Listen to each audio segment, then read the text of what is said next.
is Jordan Machado, aspiring biologist and hopefully a future herpetologist here at Snake for Grace. And today we're going to be talking about, should you get a male or a female hognose? What's the difference?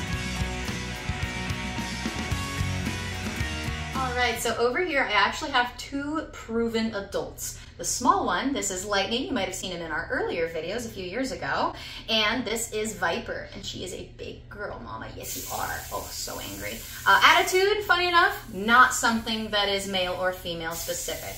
That is an individual trait. Females can be huffy and males can be huffy, and both can also be absolute sweethearts. So this is Lightning. As you can see, he is a lot smaller than Viper.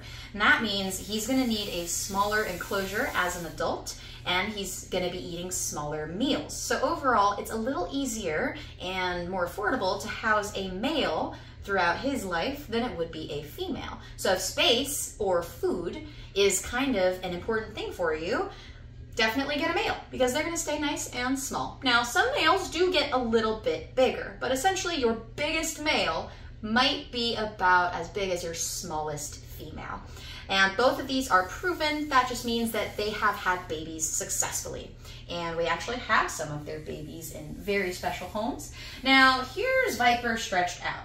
Now, females will usually get between 2 and 3 feet fully grown. That's usually a pretty good average. That doesn't mean that they cannot be smaller or that they can't be bigger than that. What? So in her case, I'd say she's probably close to 3 feet, and Lightning, last I checked, was, I'd say, a little under 2 feet long. So if we look at their thickness, you want something big, chunky, it's nice for a display animal, something that's going to feel a little heavier in your hand, but still nice and small and manageable, then I'd say go with a female. But do take into consideration, like I mentioned earlier, that also means you're going to have to be feeding them some extra big food.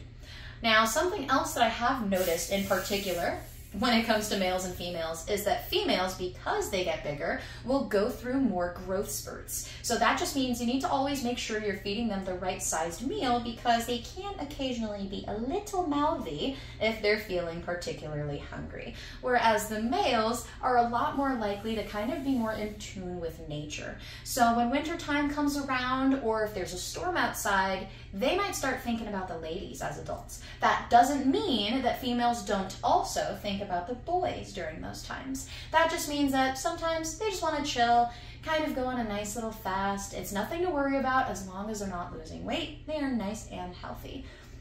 And even though males are more known for doing that, I have had a lot of females that just kind of want to relax sometimes. There's nothing wrong with that. So this is a large mouse. That's what you would be feeding most adult females. And this is a large fuzzy mouse, which is what you would be feeding most adult males. So we sell fuzzies for $1.80, and we sell large mice for $3. And that's frozen. So over time, there is a bit of a price difference. So it's cheaper to get the smaller meals than the bigger meals. Now, if budget is pretty important, I would probably go with a male, because if a morph has been around for long enough, males will usually be cheaper than females. The only times that males are actually more expensive than females is when a morph is new.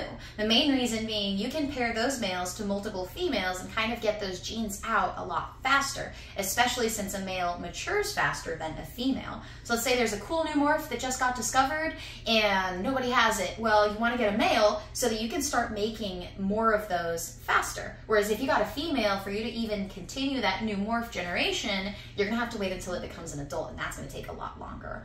Also, sometimes people just kind of prefer having big chunky females, and because you need females for breeding, and because they're the ones that kind of hold on to all of the eggs, females tend to get snatched up very, very fast. But yeah, there's not really too much different between males and females. If you want a cheaper hognose, males will usually be more cheaper than females because they stay smaller and they reach maturity faster than females. Females will take 2 to 3 years to reach their full-grown size, whereas males can usually reach that size between a year to about 2 years at most. Fast. But other than that, when it comes to temperament, they're kind of the same. It really depends on what you want. Do you want a small hognose? Do you want a slightly bigger hognose? Do you want to feed them small meals? Do you want to feed them bigger meals? Are growth spurts okay? Are you okay with a possible mouthy baby?